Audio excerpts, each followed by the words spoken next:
Léa venait d'arriver à l'hôtel Le Cèdre Noir, perdu dans les montagnes. Un vieux bâtiment en pierre, presque vide en cette fin d'automne. Elle fuyait un passé douloureux, espérant que quelques jours d'isolement calment son esprit tourmenté. La réceptionniste, une femme silencieuse au regard fixe, lui tendit la clé de la chambre 313. Personne ne vous dérangera là-bas, dit-elle avec une voix sans émotion.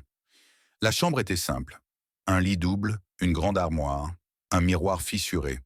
Mais ce qui dérangea Léa dès la première nuit, ce fut le bruit.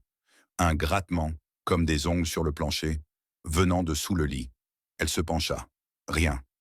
La deuxième nuit, les bruits reprirent, plus insistants. Quand elle alluma la lumière, le miroir était brouillé d'une vapeur étrange, et un mot y était écrit, lentement, comme si une main invisible traçait les lettres depuis l'intérieur. Tu es revenu. Le cœur battant, Léa quitta la chambre pour demander de l'aide. Mais la réception était vide. L'hôtel semblait abandonné. Les horloges étaient arrêtées à 3h13. Partout. Elle retourna dans sa chambre. Sur le lit, une photo ancienne qu'elle n'avait jamais vue. Une jeune femme qui lui ressemblait, dans cette même chambre, mais les murs étaient là noircis, brûlés. Derrière elle, une silhouette floue, aux yeux entièrement noirs, se tenait dans l'ombre de l'armoire entr'ouverte.